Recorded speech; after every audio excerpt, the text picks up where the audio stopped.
Muy buenas noches. Como cada viernes nos encontramos en el módulo de atención ciudadana del diputado Jorge Gaviño Ambriz, en las instalaciones de la calle de Linares número 74, aquí en el corazón de la colonia Roma. Pues como cada viernes nos encontramos en el módulo para ver un tema muy interesante.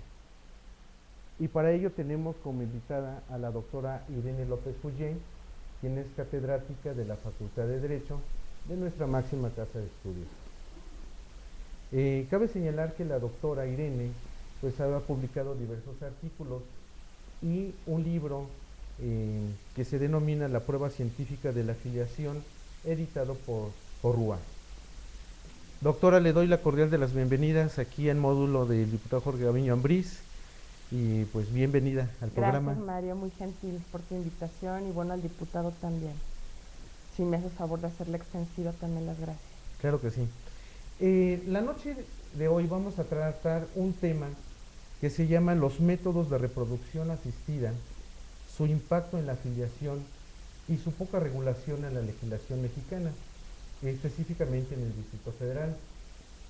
Vamos a ver que estos tipos de métodos de reproducción pues son aquellas técnicas que van a permitir la procreación fuera del proceso natural y que de alguna manera va a tener un impacto no nada más legal, sino van a tener otro tipo de repercusiones entre las personas que van a estar inmersas en este tipo de método.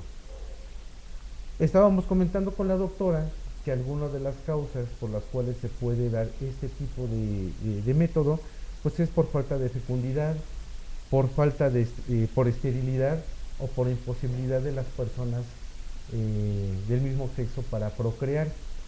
Para estos tres puntos la doctora Irene pues nos va a mencionar qué técnicas son las que se utilizan en este caso. Doctora. Gracias, Mario. Bueno, es importante señalar que los métodos de reproducción asistida están perfectamente determinados dentro del ámbito de la medicina, pero no hay ningún ordenamiento jurídico, por lo menos en este país, en el que se determinen cuáles son estos métodos de reproducción asistida. Perdón, ¿hay regulación, hay marco internacional? Sí hay marco internacional porque la Comunidad Europea tiene incluso disposiciones muy interesantes al respecto, ¿sí?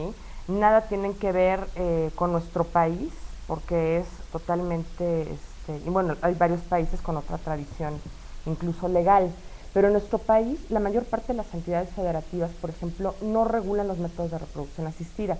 Solamente hay 5 entidades federativas que tienen una mayor regulación, pero eso no quiere decir que sea una regulación adecuada. Claro. O sea, estamos hablando, por ejemplo, Coahuila, San Luis Potosí, Querétaro, se me van, son 5. Son 5. ¿Esos métodos en qué consisten? Bueno, en principio la inseminación artificial, la fecundación extrauterina, es la maternidad gestante, mal llamada maternidad subrogada, y la clonación. Inclusive en uno de los programas que tuvimos hace unos meses, vimos lo que era la maternidad subrogada o gestación subrogada, que ahorita la doctora nos va a explicar por qué está mal la denominación. Y el último método es por clonación, ¿verdad? La clonación, que incluso varias de nuestras legislaciones la prohíben. Las civiles se pronuncian al respecto, también son pocas, y en el derecho penal también. Algunas legislaciones prohíben la clonación, porque es una manipulación genética. Ah, ok. ¿La inseminación artificial en qué consiste, doctora? Bueno, es inocular el semen a través de jeringas y de catéteres en el vientre, en el útero materno. Entonces es un procedimiento que se lleva a cabo en el interior de la mujer. Y la fecundación extrauterina, la unión de las células germinales del óvulo y del espermatozoide se realiza fuera del cuerpo de la mujer, en una placa de laboratorio en donde se obtiene un embrión y ese embrión se va a implantar en el útero de la mujer. Entonces, básicamente la diferencia es muy clara. La inseminación artificial se realiza en el cuerpo de la mujer y la fecundación extrauterina fuera del cuerpo de la mujer. Pues la ciencia está muy avanzada y de Sí. hecho para hacer es en una placa de cristal donde se lleva a cabo. Sí, así es. ¿Usted las ha presenciado? No, pues no, tampoco, ¿verdad? Digo, o sea, Son cuestiones digo netamente en técnicas. laboratorio, en donde se lleva a cabo. No propiamente, bueno, somos abogados, somos juristas, ¿verdad? Y eso, bueno, tiene que ver totalmente con el ámbito médico, ¿no? Nosotros hemos visto en la televisión que se dan inclusive este tipo de servicios que anuncian varias empresas. ¿Se Ujú. relaciona algo al respecto? Sí, y normalmente aquí hay que hacer una aclaración interesante, porque siempre dicen, es que el donador, no, no hay tal, ¿eh? Como son bancos, por ejemplo, de material genético, en realidad no se perfecciona una donación, porque para que se perfeccione la donación, el donatario tiene que aceptar la célula germinal del donante, y eso no ocurre, porque normalmente quien recibe el material genético, pues no tiene ni idea, es una digamos, transmisión anónima. Entonces no hay tal, ¿sí? En dado caso no es el que dona, sino el que aporta el material genético. La tercer tipo de método, ¿cuál sería? Bueno, es la maternidad gestante, porque lo correcto es gestar, ¿sí? Se le ha llamado, bueno, de muchísimas formas, Ujú. subrogar, pero como si fuera netamente como obligaciones, ¿no? Cambiarse una persona en vez de otra, lo que es la subrogación.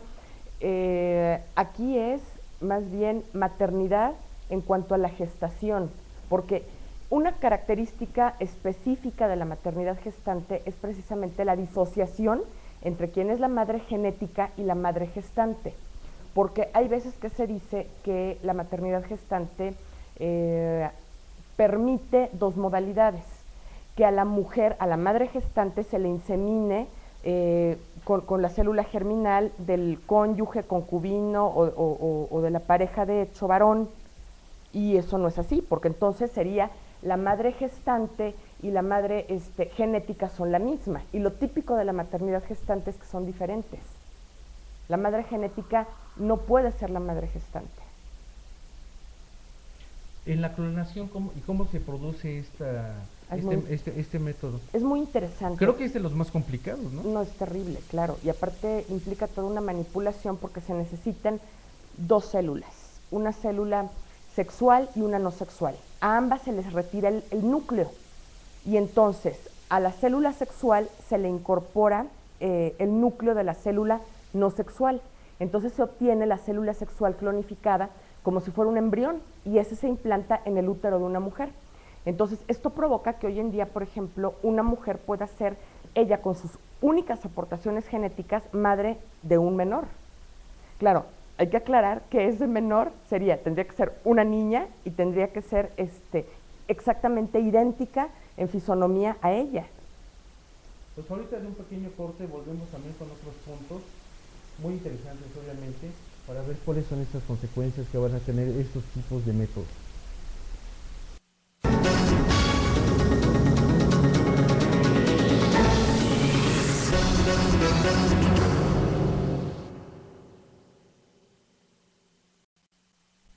Muy bien, comentábamos con la doctora Irene que de estas técnicas utilizadas, entre ellas estaba viendo en su proyecto, en su trabajo, que inclusive acaba de dar una conferencia en la Facultad de Derecho, ¿verdad?, sobre este tema. Sí, tenemos ya muchos años. Yo este tema tengo estudiándolo muchos años y he dado varias ponencias en distintos foros y precisamente porque es algo muy preocupante. Ninguna regulación jurídica en el país realmente legisla este tema de forma seria, profunda, adecuada, porque tiene que ser un grupo interdisciplinario, me parece, quienes hagan una legislación de esta naturaleza. Esto quiere decir que vamos a tener que hacer una serie de reformas de manera integral. O sea, no nada más es la legislación civil, sino la legislación penal, porque también vamos a observar que van a haber una serie de situaciones por parte de la madre gestante, ¿sí?, en la cual puede decir, no, pues es que yo no quiero entregar al bebé, También va a haber una repercusión en cuanto a que si es un contrato o no es un contrato, qué tipo de contrato es, y también tiene que ver la legislación en materia civil. Dentro del trabajo que yo estaba viendo, doctora, menciona que en la técnica de inseminación artificial y de fecundación extrauterina Ujú. hay una clasificación que es homóloga y heteróloga. ¿En qué consiste? Tiene que ver con la intervención de componentes genéticos. Cuando ambos componentes genéticos provienen de la pareja, o sea, porque esta técnica no solamente se permite, por lo menos en el Distrito Federal, a los cónyuges, a los concubinos, también a cualquier persona, sea soltera, ¿sí? No importa. Entonces, cuando los componentes genéticos vienen de los mismos miembros de la pareja, es homóloga, porque se conoce perfectamente quiénes son los progenitores genéticos. Si hacemos una prueba de ADN de estas personas, obviamente ellos van a ser los progenitores biológicos. Sin embargo, en la inseminación artificial o fecundación extrauterina en su modalidad heteróloga, implica la intervención de uno o dos componentes genéticos diferentes a la pareja. Sin embargo, a pesar de eso, el Código Civil lo resuelve que aunque ellos no sean los progenitores genéticos, finalmente son sus progenitores legales, institucionales. En ese caso, tienen un parentesco de consanguinidad. Y también legal, ¿no? De alguna manera, Sí, o sea, porque es un parentesco legal, pero el tipo de parentesco es consanguíneo, o sea, equiparable al consanguíneo, eh, que es el que se tiene desde el punto de vista biológico, por lazos de sangre, aunque no exista. O sea, finalmente, la filiación que deriva de los métodos de reproducción asistida es una filiación legal, o sea, no es una filiación natural como podría ser la filiación matrimonial o extramatrimonial entre concubinos. y entre cónyuges, que tiene una relación sexual. O sea, aquí es una filiación legal porque se da por imputación de la ley y en los casos en que la misma ley así lo determina. Ahora bien, este tipo de métodos, eh, para hacerlo jurídico, para hacerlo legal, ¿cómo se formaliza?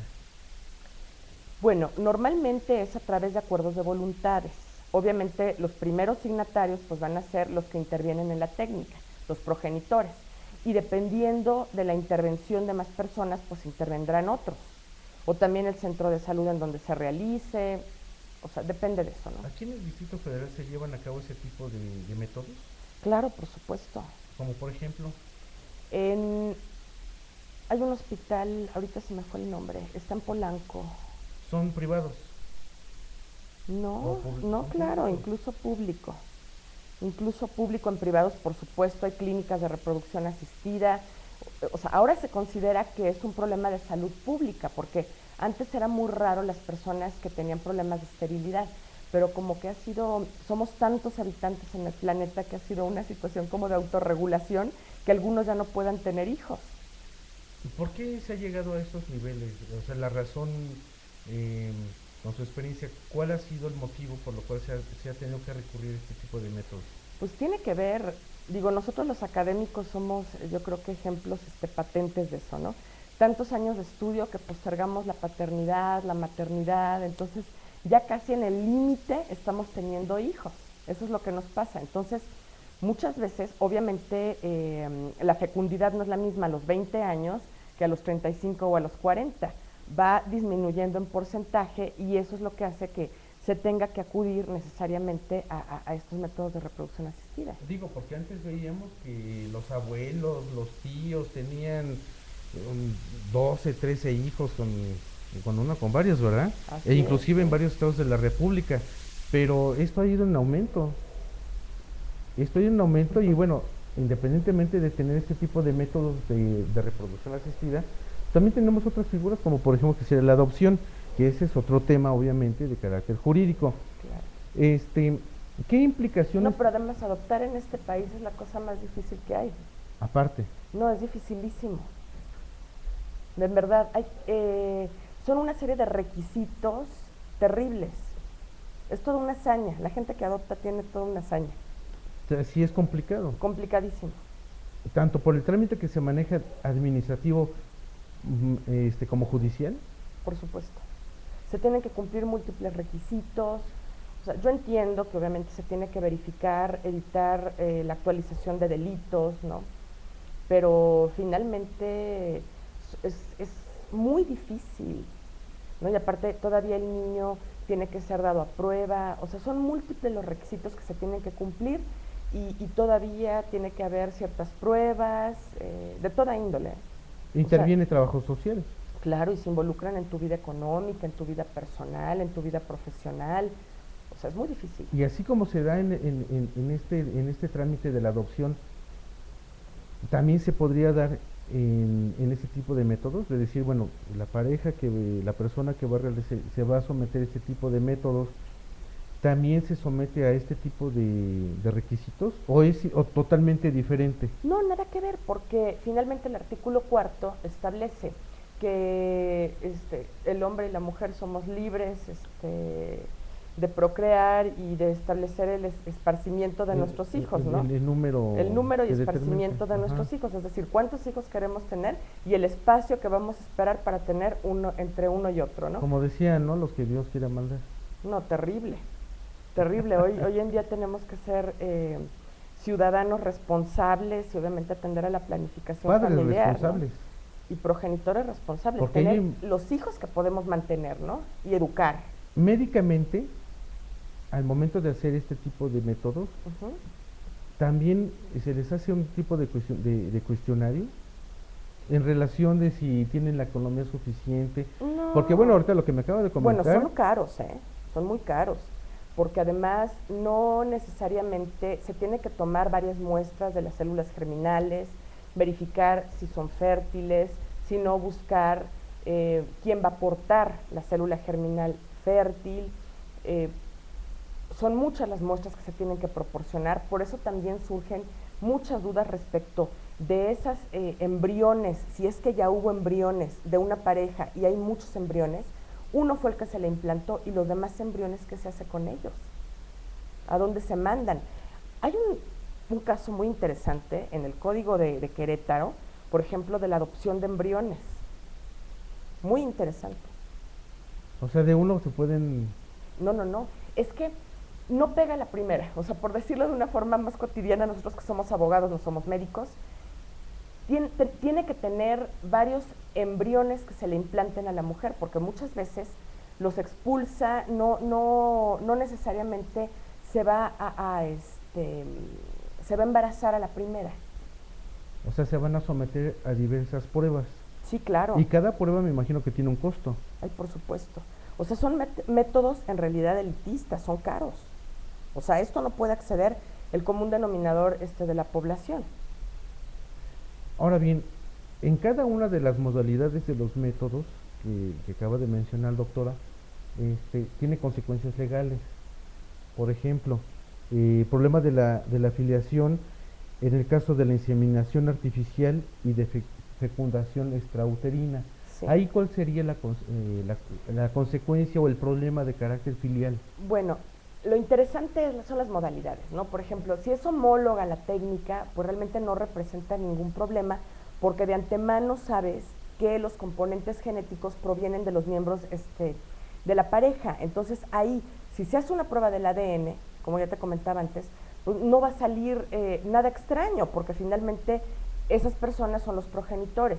Lo difícil es cuando interviene un componente genético extraño a la pareja, o no solamente uno, sino dos componentes genéticos extraños, porque entonces el descendiente biológicamente no es hijo de quienes son legalmente sus padres, ¿sí? Esos son los problemas de filiación. Y además, bueno, hay tantas, digamos, que si con semen del cónyuge, que si el semen no es fértil, o el óvulo en el caso de la cónyuge, tal vez sea fértil, tal vez no. El caso es que admite tantas combinaciones que hoy en día hasta 5 personas pueden ser progenitores de un menor. Es lo que iba a comentar, ¿cuántas personas intervienen? Porque aparentemente es la pareja, es la mujer a quien se le va a aplicar este método, llevamos 3 personas. Ajá. Sí. Entonces, ahorita después de un pequeño corte, vamos a continuar con este tema. Claro que sí. Gracias.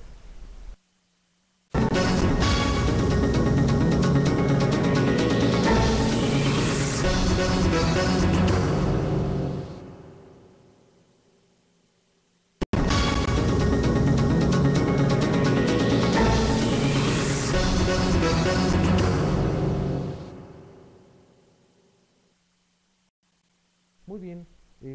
Doy la cordial bienvenida a nuestro compañero licenciado Jorge Cervantes Miranda. Bueno, la plática que estamos teniendo en este momento. Jorge, bienvenido. Muchas gracias, Mario. Quiero pedir una disculpa porque fuimos por un compañero catedrático de la universidad que él da en la FES Aragón y desgraciadamente, bueno, pues no nos pudo acompañar por una agenda complicada en el Estado de México, pero ya estamos aquí. Les quiero comentar a todas las personas que nos siguen a través de las redes sociales que estamos transmitiendo desde el módulo de atención ciudadana al diputado Jorge Gaviño Ambriz, quien es diputado de la Asamblea Legislativa. También les quiero pedir a todas las personas, compañeros, amigos y alumnos de Mario que nos siguen en estas transmisiones todos los viernes, que por favor nos manden vía correo, vía Twitter o vía mensaje en la página del programa cuáles son los temas de su interés que deseen que nosotros toquemos. ¿Por qué? Porque hemos encontrado algunos comentarios que nos dicen que el programa debemos de hacerlo un poquito más plástico o un poquito atendiendo a la ciudadanía. Les queremos decir que el licenciado Mario, como un servidor, estamos aquí atendiendo en el módulo de atención ciudadana al diputado Jorge Gaviño a todas las personas que piden asesoría jurídica. Entonces no tengan miedo, acérquense, si desean ustedes una asesoría jurídica en materia familiar, civil, mercantil, laboral, con mucho gusto aquí los podemos atender. Ahora sí, Mario, seguimos con el programa. Después de este pequeño breviario que acaba de comentar nuestro compañero Jorge, efectivamente estamos en el módulo, el liceo Jorge Cervantes se encuentra todos los lunes en un horario, ¿de qué horas a qué horas, Jorge? De 4 a 7 de la noche estamos atendiendo los lunes, un servidor, Jorge Cervantes, y tú estás los días viernes. Los días viernes damos la asesoría, como bien lo mencionaba, en materia civil, en materia mercantil, en materia penal. Este programa es de ustedes, precisamente se hace para que los alumnos, para que la sociedad, todos los vecinos y la gente del Distrito Federal y en general en toda la República Mexicana, pues traemos personalidades catedráticos, en este caso la doctora Irene, que es especialista, me faltó decir que imparte la cátedra en materia de Derecho de Familia, en materia de Derecho Procesal Civil, y son materias en las cuales aparentemente no son cotidianas, sino es por el contrario. Los tribunales están llenos de estos tipos de asuntos. Qué bueno que existan las reformas legales y constitucionales, como ya lo hemos venido comentando en diversos programas, sobre los juicios orales. Que ahorita le voy a preguntar, doctor, en relación a este punto, que no se va a salvar de ninguna manera. Y Mario, bueno, sabemos que el tema de hoy es maternidad asistida. Son los problemas, bueno, ahorita vamos a tocar el tema sobre los problemas de la afiliación en relación a los métodos de reproducción asistida. Y doctora, para preguntarle, en el caso, estamos antes del corte, estamos mencionando, ¿cuántas personas son las que intervienen en este tipo de métodos? Bueno, depende mucho, ¿no? Admite muchas combinaciones, pero lo máximo, por ejemplo, podría ser la mujer que aporta el óvulo, el hombre que aporta el espermatozoide, una mujer tercera, en el supuesto hipotético de que tuviera que implantarse un embrión, y las personas y los progenitores, un hombre y una mujer, o bueno, una pareja, que finalmente serían los progenitores legales. O sea, ya llevamos 5 personas. Claro, entonces, ¿quiénes son los progenitores? Por eso tiene graves, digamos, impactos en la filiación estos métodos de reproducción asistida. Doctora, nosotros ya tuvimos en programas anteriores, tocamos el tema de la maternidad subrogada. Y efectivamente habíamos analizado los casos, por ejemplo, en los países como Rusia, en los países como la India, que en este caso son de los países que están muy avanzados en ese tema. ¿Por qué? Porque llegan un sinnúmero de extranjeros a la India precisamente a contratar el vientre de las mujeres hindúes. En América Latina, ¿cuál es el país que tiene más avance en este sentido? Ay, pues Estados Unidos particularmente, yo en lo personal comparto la opinión de la mayor parte de los académicos de la Facultad de Derecho de la UNAM, y estamos en contra de este método, porque se presta a negocios, se presta a una serie, digamos, además un contrato de esta naturaleza, o sea, si hacemos un análisis serio de este contrato, de un contrato innominado, porque tendría que tener esa naturaleza jurídica, sería nulo de pleno derecho, no podría tener jamás efectos jurídicos, incluso es hasta delictivo, porque el Código Penal, la Ley General de Salud, hay un reglamento de la Ley General de Salud para el control sanitario de órganos, tejidos y cadáveres, prohíben total y absolutamente el comercio de órganos. Y de tejidos. Tendría que ser una reforma Entonces, no. integral, una reforma como las que estamos viendo en este momento, una reforma de gran calado que tiene que manejar o tiene que modificar diversas legislaciones. Sí, y francamente estamos completamente en desacuerdo. No es nada más modificar el Código Civil, es no, modificar la en Ley lo General de absoluto, Salud, claro. el Código Civil, bueno, el penal, o sea, son para muchos despenalizar aspectos, esas conductas. Pero además, no solamente es el aspecto legal de lo que es la maternidad gestante, hay un aspecto desde el punto de vista ético, ¿sí? De lo que esto implica. Bueno, por ejemplo, ¿qué se privilegia en la maternidad gestante? ¿Quién es la madre? La que gesta, porque yo ya le explicaba a Mario que hay supuestamente dos modalidades de maternidad gestante. Una en la que se insemina a la mujer gestante con semen de la pareja. De la pareja, de su pareja. Sí. No. Con semen de la pareja que supuestamente le está contratando, ¿no? Okay. Entonces, la madre gestante es la madre genética. Ese no es el caso típico. El caso típico es la mujer que solamente va a sobrellevar el embarazo de una pareja. Esa es la madre gestante. Una total disociación entre quién es la madre genética y la madre gestante. Bueno, el concepto maternidad es un concepto muy amplio, un concepto sociológico más que legal. Entonces, bueno, el término maternidad subrogada, bueno, pues también se quedaría corto. Bueno, es que una cuestión es la maternidad y otra cosa es la gestación subrogada, como lo habíamos comentado en un programa anterior. Pero aquí en el punto que estaba comentando, doctora, el problema de la afiliación que estábamos comentando, uno de los problemas sería, obviamente de carácter jurídico. ¿Qué pasa cuando la madre no quiere entregar al bebé? Es gravísima. ¿Qué es lo que se tiene que privilegiar? ¿El nexo genético o el nexo de la gestación? Está comprobado que la madre gestante tiene severos padecimientos psicoemocionales al dar a luz un descendiente que, aunque ella no sea la madre biológica, tenga que entregarlo. Uno le va tomando cariño, ¿no? En el vientre, claro, 9 meses. No, y además tiene se va creando un vínculo. Vaya. De la gestación. De la gestación, así es. La alimentación, los estados de ánimo, todo eso influyen en el feto, no solamente la genética que ella tiene. Veíamos nosotros en países como en la India que a este tipo de mujeres las tienen hacinadas o las tienen en clínicas de reproducción asistida. Clandestinas. No, legales, completamente legales. Y las tienen ahí hasta que ellas dan a luz, entregan el producto y son parejas extranjeras. Es que tú lo estás diciendo, es el producto. O sea, en nuestro derecho, en los contratos, las personas son sujetos de los contratos, no son objetos de los mismos. Por eso un contrato de maternidad gestante es nulo.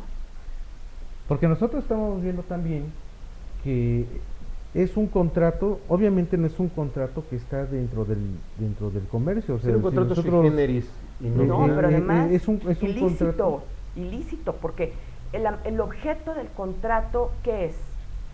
El niño, el menor que tiene que ser entregado. Y como les digo, las personas son sujetos de los contratos, no objetos de los mismos.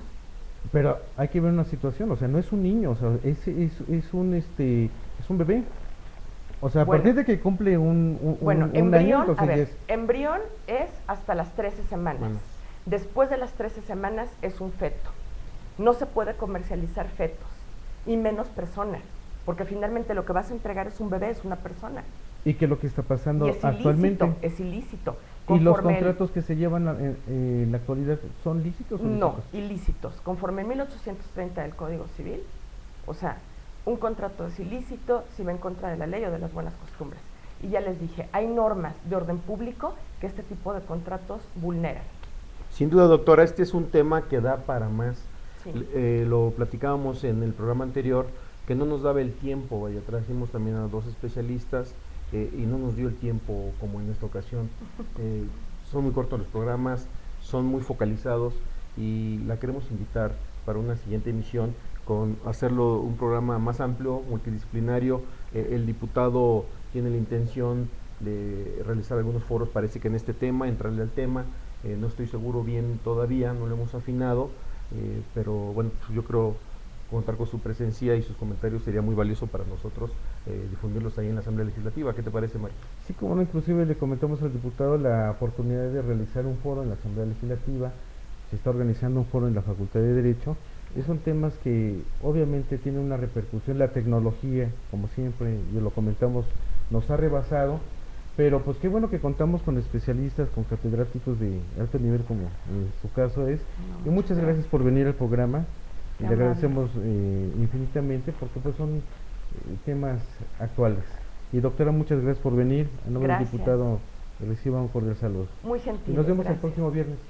Pues queridos amigos, muchas gracias. El día de hoy concluye una emisión más de Pregúntale a tu abogado. Queremos agradecerles que nos permitan entrar hasta sus hogares a través de sus medios electrónicos. Los esperamos la próxima semana con un tema de interés, el cual daremos a conocer en la semana. Muchas gracias y gracias al diputado Jorge Gaviño que nos cede este segmento del programa a través de tudiputado.tv. Muchas gracias y hasta la próxima.